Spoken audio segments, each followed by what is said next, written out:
Imagine a decade vanishes, and your vault, once brimming, is now hollow. Your empire, a mere mirage. You make this exact mistake every time you crave the latest status symbol, every time you swipe your card for fleeting validation. But gold does not vanish by magic.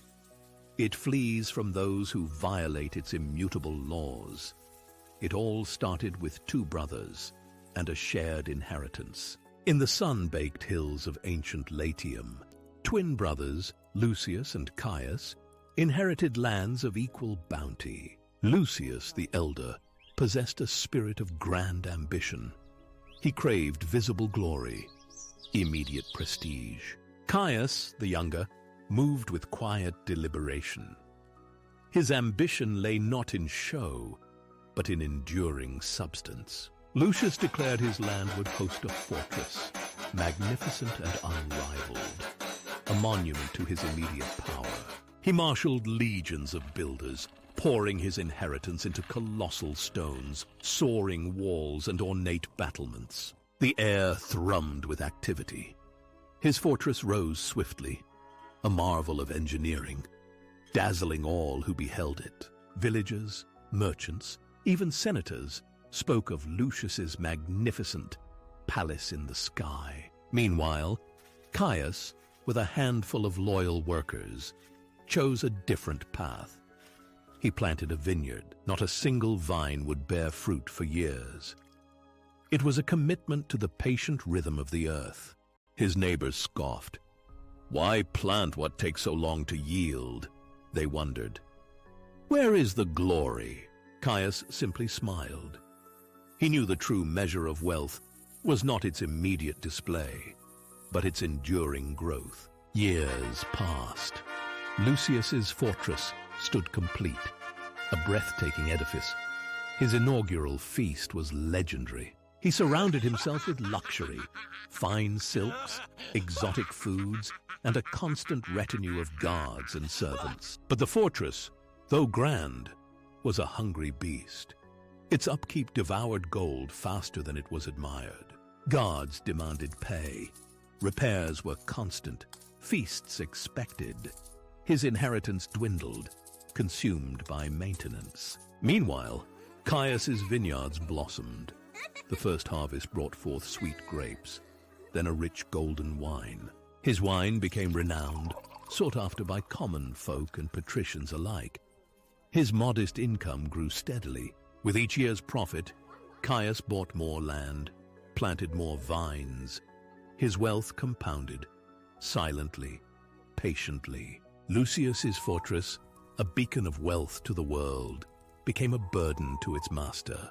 He hosted fewer feasts, dismissed some guards, but the fortress's appetite for gold was insatiable. It was a grand facade, a hollow shell. People admired it, but it bled him dry. Caius's lands, meanwhile, hummed with quiet prosperity. His vineyards stretched across the hills. His simple villa, unlike the fortress, generated wealth, sustained life, and brought genuine peace. Then, a harsh drought descended upon Latium, with brigands seizing opportunities in the countryside. Lucius, already struggling, found his fortress now a heavy chain. Its immense costs remained, with dwindling means. He began to sell off parts of his land, then valuable artifacts from within his grand halls, just to pay the guards. The very symbol of his power became his prison, an illusion that demanded constant sacrifice. Caius's vineyards, with their deep roots and careful irrigation, weathered the drought with resilience. His steady income provided stability. He even offered aid to struggling neighbors, earning true respect. His wealth was not a burden, but a source of strength, growing from the ground up, quietly, consistently. Eventually, Lucius, unable to sustain the fortress, was forced to sell it, piece by painful piece. His visible glory, his immediate gratification, had cost him everything. His fortress became a hollow ruin. Caius, however, continued to thrive. His vineyards now spanned entire valleys, a testament to patience. His children and grandchildren inherited not debt, but a flourishing, self-sustaining enterprise. They respected him not for his show, but for his profound, quiet wisdom. The contrast is stark, isn't it? The visible, draining fortress versus the invisible, compounding vineyard. Lucius's fundamental mistake was equating display with wealth. He built an asset that was a liability, forever demanding resources simply to exist. Caius understood the inverse. True wealth produces. He invested in growth, allowing time and compound returns to do the heavy lifting.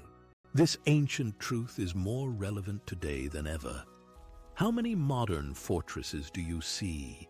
The luxury cars, the designer clothes, the oversized homes, symbols of success that bleed their owners dry. Each purchase, a brick in a costly fortress, demanding perpetual maintenance from your wallet. This is lifestyle creep, the insidious illusion that convinces you to perpetually upgrade your fortress. But true wealth is silent. It's the vineyards you plant, diversified investments, productive assets, skills, things that quietly grow, compound, and eventually free you from the endless demands of visible consumption. The psychological trap is powerful. Why do we choose Lucius's path, knowing its peril? Because society often rewards immediate visible displays of success. We crave external validation, the fleeting admiration of others.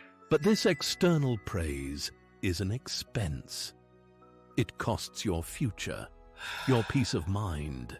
Caius sought internal validation, the quiet satisfaction of productive effort, of genuine growth. His wealth wasn't loud. It flowed like a river, deepening and widening with time, unseen by most. Every time you spend on fortress items, you're not just depleting your current coin. You're sacrificing the future vineyard that could have been planted with that coin. The choice between building a fortress and planting a vineyard is a choice between instant gratification and compounding power. It's the ultimate financial litmus test. Decades later, Caius's legacy was one of true abundance, stability, and quiet influence. Lucius's fortress, once a symbol of his grandeur, became a silent, crumbling warning. The wisdom is clear. Don't build a monument to your ego if it costs your future. Instead, cultivate assets that compound, that truly work for you, not against you.